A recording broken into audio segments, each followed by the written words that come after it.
Most repeated questions आप लोगों की स्लाइड आपके सामने है। Is that visible to you? Slide is visible to you. Most repeated questions of current affairs. ये जो स्लाइड है इसमें थैंक यू तुबा। ये जो स्लाइड्स हैं इसमें क्वेश्चंस लिखे हुए हैं। ये इतने ज्यादा क्वेश्चंस तो इम्पोर्टेंट नहीं है, बट फॉर योर नॉलेज के करंट अफेयर्स में कौन कौन से टॉपिक्स को कवर करना है। डेमोक्रेसी पे आप देख सकते हैं 2002, 3, 8, 9 इसमें सवालात आए हैं। गवर्नेंस पे 2000 में क्वेश्चंस आए हैं। ग्लोबलाइजेशन पे 2000 में क्वेश्चन आया है और 9/11 कॉन्सिक्वेंसेस भी आए हैं। Terrorism 2005, militancy 2008, 13, global warming, pollution. ठीक है, ये सारे एरियाज हैं। ये सवालात, ये स्लाइड्स आपसे मैं शेयर कर लूंगा तो आप लोग इजीली इसको देख भी सकेंगे। चाइना से रिलेटेड जो सवालात आए हैं, पैलेस्टाइन से, अरब स्प्रिंग से 2013, सेंट्रल एशिया, अफगानिस्तान, एशिया। ये है पाकिस्तान से रिलेटेड जो क्वेश्चंस आए हैं, पाक यूएस रिलेशंस, पाक अफगान, पाक Iran, provincial autonomy, education, Gwadar, UN security council. ये फॉन्ट्स छोटे हैं लेकिन मेरा ये मकसद ये है इन सारी चीजों को आपसे शेयर करने का कि देख लें कि कौन कौन से पोर्शंस जो हैं वो इम्पोर्टेंट हैं with regard to your CSS exam. ये पर्सनैलिटीज हैं, Noam Chomsky, Arundhati Roy, Edward वेडिक, सईद, इकबाल अहमद। ठीक है, ये सारी पर्सनैलिटीज हैं जो 2003 में आई थी। उसके बाद ये पर्सनैलिटीज वाला ट्रेंड खत्म हो गया है। अब ये मिसलिनियस शॉर्ट नोट्स थे। तो there is various variety of topics जो आप एक्सपेक्ट कर सकते हैं आपके करंट अफेयर्स के पेपर में आ सकता है। देयरफॉर आई वुड प्रेफर के इससे रिलेटेड जो मटेरियल है वो ऑलरेडी मैं आपसे शेयर भी कर चुका हूं, दोबारा बता देता हूं।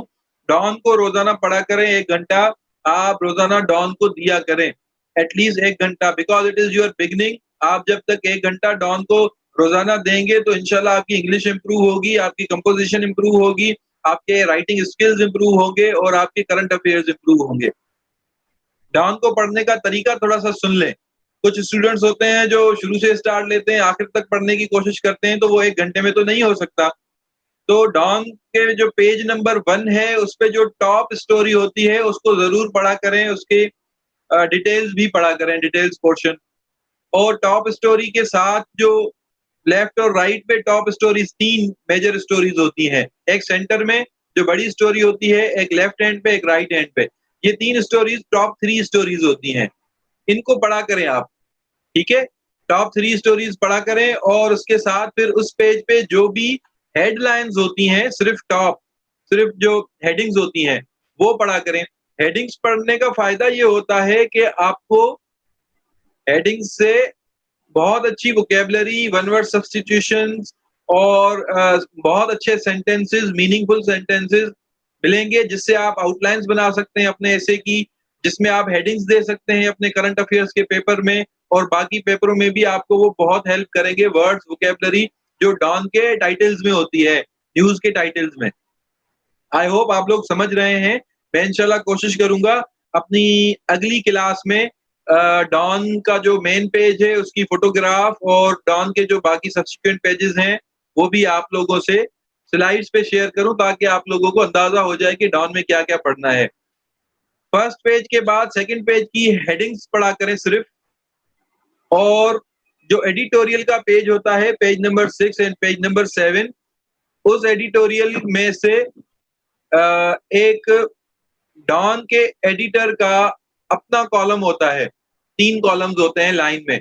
पेज नंबर 7 पे अगर आप देखेंगे तो इंशाल्लाह अगली क्लास में मैं ये तीनों चीजें आपसे शेयर कर लूंगा, वो जरूर पढ़ा करें। इससे आपकी जो है इनसाइट है वो इम्प्रूव होगी, आपकी जो नॉलेज है अबाउट वेरियस इश्यूज वो इम्प्रूव होगी। और 1 घंटे में इतना पढ़ना काफी है। ये जरूरी नहीं है कि वहाँ जो पॉलिटिकल राइटर्स हैं उनके भी आप कॉलम्स पढ़ रहे हैं, उनमें बहुत ज्यादा टाइम लग जाता है। तो इट इज बेटर कि आप एडिटोरियल के कॉलम्स पढ़ें और हेडिंग्स और मेन जो टाइटल्स हैं वो पढ़ लें, तो वो आपके लिए ज्यादा बेहतर रहेगा। अब आ जाते हैं हम आज की, what is expected from you. आपसे क्या एक्सपेक्ट करता है ये एग्जाम, असेसर जो है उसको क्या गाइडलाइन दी जाती है। दोबारा वही बात है, candidates will be expected to display what, 4 चीजें हैं इंपॉर्टेंट। एक हिस्ट्री, 3 चीजें इंपॉर्टेंट है। एक हिस्ट्री किसी भी इवेंट की, किसी भी इश्यू की, दूसरा पॉलिटिक्स और तीसरा है इंटरनेशनल अफेयर्स। ठीक है? अब इंटरनेशनल अफेयर्स को अगर आप बाइफरकेट करेंगे तो उसमें इकोनॉमी भी आएगी और इंटरनेशनल रिलीजियस अफेयर्स भी आएंगे, इंटरनेशनल सोशियो कल्चरल चीजें भी आप लोग डिस्कस करेंगे। क्लियर है? तो ये मेन 3 चीजें हैं और उसकी फिर सब हेडलाइंस हैं कि आपसे किसी भी टॉपिक पे, फॉर एग्जांपल कश्मीर पे आ जाता है कोई सवाल या इंडिया पाकिस्तान रिलेशंस पे आता है, तो आपको क्या-क्या पता होना चाहिए? हिस्ट्री पता होनी चाहिए, आपको पॉलिटिक्स पता होनी चाहिए और आपके जो हमारे जो इकोनॉमिक रिलेशंस हैं, रिलीजियस रिलेशंस हैं और सोशियो कल्चरल रिलेशंस हैं, ये आपको ज़रूर पता होने चाहिए।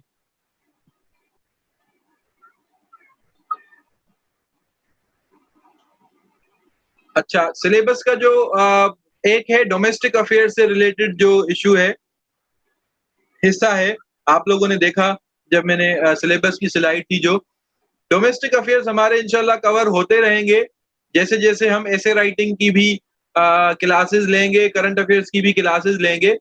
इट इज़ इम्पोर्टेंट कि मैं आज आप लोगों से कोई ना कोई सिलेबस से रिलेटेड जो इंटरनेशनल इश्यू है उसको डिस्कस करूँ।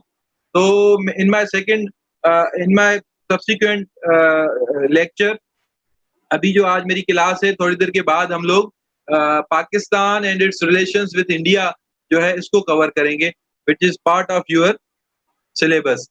ठीक है? तो पहला फोकस हमारा जो है पाकिस्तान के रिलेशंस होंगे with India, China, Afghanistan and Russia.